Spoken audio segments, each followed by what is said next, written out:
Un accord total a été trouvé pour la venue d'Ousmane Dembélé au Paris Saint-Germain. Le champion du monde 2018 est arrivé à Paris le jeudi après-midi. Sa visite médicale est prévue demain vendredi. Paris et le FC Barcelone ont réglé les derniers détails. L'accord entre Ousmane Dembélé et le club de la capitale est total. Le champion du monde 2018 est actuellement dans la capitale. Il est arrivé à Paris le jeudi après-midi. Signature à venir de son contrat de 5 ans. Sa visite médicale est prévue demain vendredi. Le feuilleton de l'international français prend fin. Opération à 50 millions d'euros. Le Barça va toucher précisément 25 M €. Même si la clause libératoire du Français était passée de 50 à 100 millions d'euros depuis lundi soir, Paris ne recrutera donc pas Dembélé à ce prix. Les deux clubs se retrouvaient dans cette volonté de négocier un transfert et travailler sur les modalités de l'opération. Yoram Zag signe son premier contrat professionnel.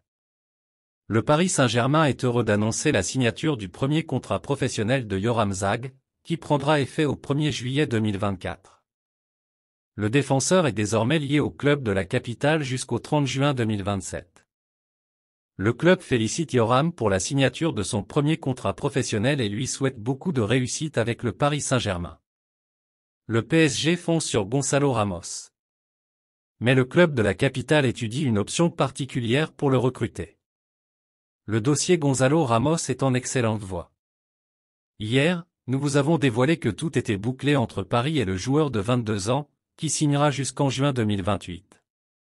Entre les clubs, cela avait aussi bien avancé puisqu'un accord avait été trouvé pour un transfert de 80 millions d'euros. Nous vous avions toutefois précisé qu'il restait des détails à régler. La presse portugaise en dit un peu plus sur le sujet ce vendredi.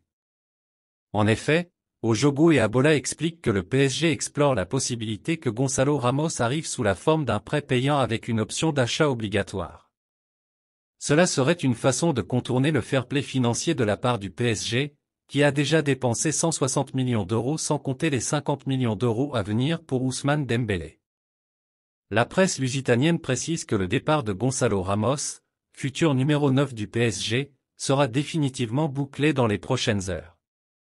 Tandis que Harry Kane reste un rêve du PSG pour se renforcer au poste de numéro 9, un grand tournant est annoncé ce vendredi. Si le PSG est en train de ficeler l'arrivée de Gonzalo Ramos, le buteur portugais ne devrait pas être le seul numéro 9 de talent à débarquer à Paris. Randal Kolo Muani ou Harry Kane restent des pistes potentielles même si pour ce dernier, le club de la capitale semblait avoir perdu du terrain. Le Bayern Munich semblait en effet grand favori pour signer le buteur anglais. Sauf que le dossier est sérieusement en train de se gâter. Selon les informations du Télégraphe, le Bayern Munich perd sérieusement patience. D'après le journal anglais, le club bavarois ne va pas perdre son temps éternellement et aurait fixé un ultimatum ce soir à minuit pour conclure un accord avec les Spurs. Un ultimatum assorti, selon Sky, d'une dernière offre dépassant les 100 millions d'euros avec bonus. Passé cette date, le Bayern Munich lâchera l'affaire, ce qui représenterait évidemment une aubaine pour le PSG. À moins que Kane ne finisse tout simplement par rester dans son club. Depuis le 1er août, Kylian Mbappé, 24 ans, a été mis en vente par le PSG. Le jeune homme a refusé de prolonger son contrat jusqu'en 2025. Plusieurs clubs, dont Al Hilal, tentent de le recruter. Ce vendredi, l'équipe nous explique que le capitaine des Bleus a également repoussé les avances de Chelsea. Les Blues avaient tâté le terrain mais le Français a dit non, lui qui a le Real Madrid dans un coin de la tête. C'est la fin de cette vidéo, merci d'avoir regardé et n'oubliez surtout pas de mettre vos avis dans les commentaires.